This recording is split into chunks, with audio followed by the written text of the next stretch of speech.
Армысыздар Өмір Теңіз арнасының тыңдармандары. Кию. Авторы Бексұлтан Нұржекеұлы. Бегеннің осы жасқа келгенше әйел көрдім, еркек боп өмір көрдім деген лепірісі Нәзікеннің құшағынан кейін ылғи бәсең болып қалады. Не құдіреті барын бір Құдай білсін, ешқашан татып көрмеген тәтті дүниеге еніп кетеді.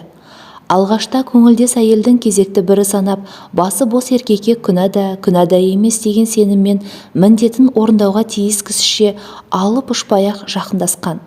Ол да жырасқан, өмір көрген әйелді.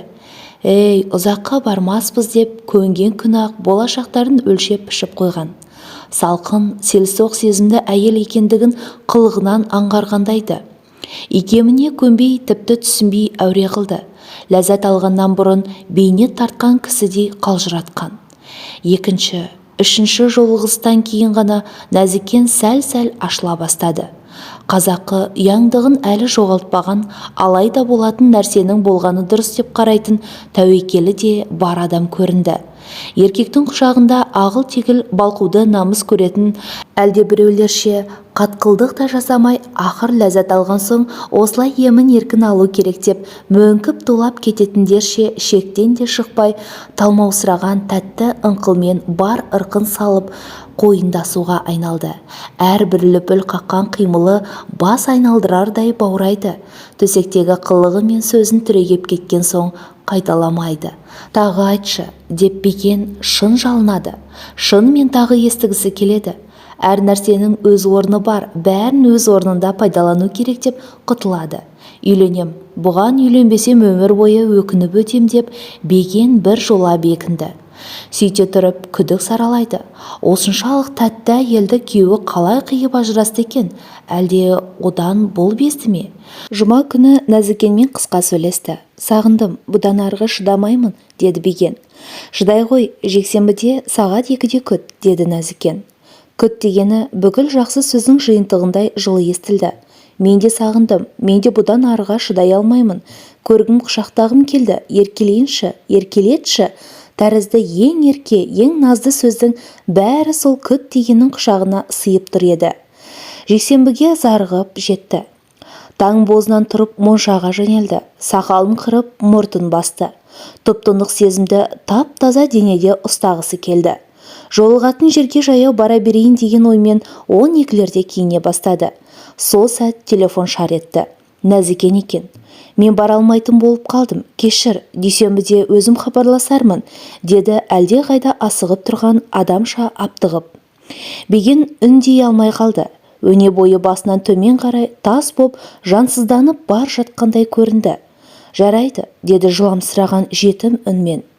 Тұрған жерінде отыра қап жас балаша бақырып жылағысы келді.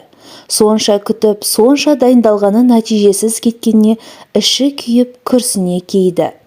Нәзікенмен қауышуды, бірге рахаттануды асыға күткен қыруар сезімі қисыпыр қырылып қалғандай.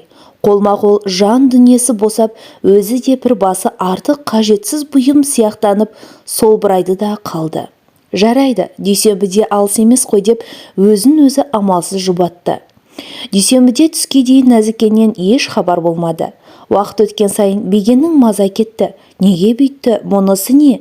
Күтпеген жағдайға ұшырап қалмады ма деген үреймен өзі хабарласты. Аман есен, бәрі орнында болып шықты. Ертең 4-те ғана уақыты болатынын айтты. Өлмеген құлға әрине ол да алыс емес. Өзің сүйген, өзіңді ұнатқан әйелмен жолығысу тіршіліктің теңдессіз сыйы. Ол сыйға ынтықпаған, ұмтылмаған еркек несімен еркек? Беген де дегбір қалмады. Нәзікеннің қасында болу, құшағына кіру, ол үшін бейіш. Кез келген адам ондай бақытқа белшеден бата бермейтінін Беген іштей түсініп өз басына қонған бұл бақты киелі нәрседе қадірлейді. Осы күнгі баян да жібек те Беген үшін Нәзікен секілді.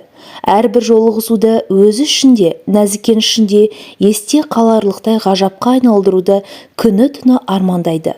Ол үшін қайткені жөн екенін іздеп мүлде қияли болып кете жаздайды. Нәзікеннің тұла бойында сөз жоқ, осы күнге дейін еркектің ерні тимеген нүкте толып жатыр деп ойлайды. Егіннің асты, сырғалығы, жотасы, жауырыны, жамбасы, саны, тірсегі, тобығы. Соның бәрін бірінші еркек боп өзі сүйгісі келеді. Беттің өзінде бетті бет қып тұрған талай бітім бар. Көз, қас, кірпік, қиық, маңдай, қабақ, ұрт, езу, ерін, мұрын, самай, жақ, иек, шеке. Соның бәрін бірінші боп тілінің ұшымен түгендеп шыққысы келді. Әйел боп өмірге келген соң, соның бәріне еркектің ерні жоқ дегенде бір рет болса да тиюге тиіс деп түсінеді. Өйтпесе, әйелдің жаратылысына обал. Өйткені әйел бойындағы бүкіл әдемілік еркекті тәнті ету үшін, табандырып, аймалату үшін жаратылған. Ал бірде-бірі еркектің не аузы не қолы тиіп аймаланбаған дене нүктесі табиғаттың ұлы мақсатын орындамаған үшін харам болып қаладымыз. Сондықтан сол міндетімді шын пейілмен, бүкіл мейіріммен орындасам деп ынтығып, Беген бүгін ертеңгі басқа тіршіліктің бәрін ұмытты. Әйелдің ең тәтті қылығы Бегеннің ойынша жан тәнмен тілеп жатқаны. Аялап, аймалап қараған көзінен кеберсіп бірін-бірі қалай жұтып қоярын білмей жұтынып жатқан ернінен, ашыларын да, жабыларын да біле алмай дір-дір қаққан кірпігінен, көтеріліп басылып кернеп бара жатқан құмарлықтан қайда қашарын білмей аласұрған омырауынан, айқара құшып қысқан білегінен, білінер білінбес бүлкілмен қарсы ұмтылған бүкіл денесімен соны сезу еркек үшін ең рахат сол.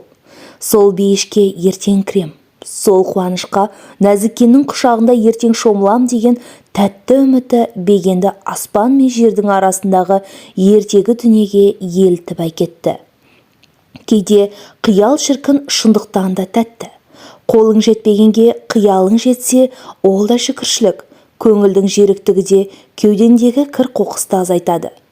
Таңертең Беген айрықша баппен жуынып қырынып жұмысқа емес тойға бара жатқандай таранды. Алдында күтіп тұрған қуанышқа асығудың да өзіндік ләззаты бар. Мінезің де, жүріс-тұрысың да бәрі жұмсарып, күллі жер беті сенімен бірге жымиып тұрғандай жылы әсерде жүресің. Уақыт өртке жақындаған сайын Бегеннің бойын бір үрей шабуылдай бастады. Тағы келе алмай қалар. Сол үрейден арыла алмай өз-өзінен састы. Мүмкін емес дейді. Өйтуге еш қисын таппай, шын келгісі келген кісі келуге жағдайын күні бұрын жасайды, алдын ала ойластырады. Сондықтан Нәзікенің тағы уәдеде тұрмауы мүмкін емес ақ тәрізді. Сағат 3 кезінде Беген орнынан тұрып, кетуге дайындалды. Телефон тыныш тұрған кезде кетіп қалуға асықты. Үстелді енді айнала бергенде бөлмеге егделеу әйел үрке басып кірді. Сізде бір жұмысым бар еді. Амалсыз бөгелді. Еріксіз орнына қайта отырды. Қасақана асықпай, айтарын тез айтпай, әйел де әлі өзіне өзі келе алмай қысылып отыр. Сол сәт телефон шырылдады. Нәзікеннен ақ деп ойлады.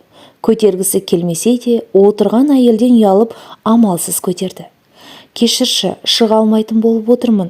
Бастығым тығыз бір тапсырма берді, соны тез бітіруім керек, деді Нәзікен. Ренжімеші. Жарайды, деді Беген даусындағы жарық шақты әзер басып. Егер мен шығып кеткен болсам, қайтер еді? Кездесуге келмес пе еді? Деді өзіне өзі сауал тастап. Дәл бір сағат қалғанда бастығының шұғыл тапсырма беріп қалуы да мүмкін, бермеуі де мүмкін. Келгісі келмегенін Нәзікеннің де бүркемелеуі мүмкін. Өзін өзі аяп, сонша күтіп, осынша дайындалғанының бұлай аяқталғанына Беген таусыла қынжылды.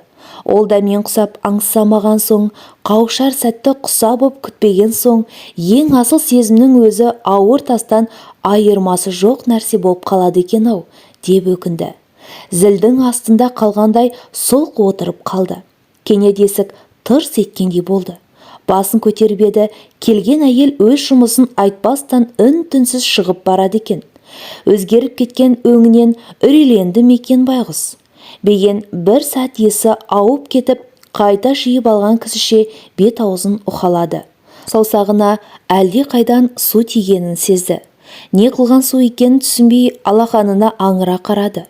Боп-боз алақаны дір-дір етіп алыста тұрған әлденедей бұлдырады. Бәрі бұлдырап бара жатты. Бейішіне кірмеген, оның рахатына жұмсалмаған, шектен тыс асығып ұзақ ынтыққан сезімдердің күте-күте кенет күйіп кеткенін түсінді. Қайран сезімдерінің қаза болғанына жылап отырғанын да ұқты.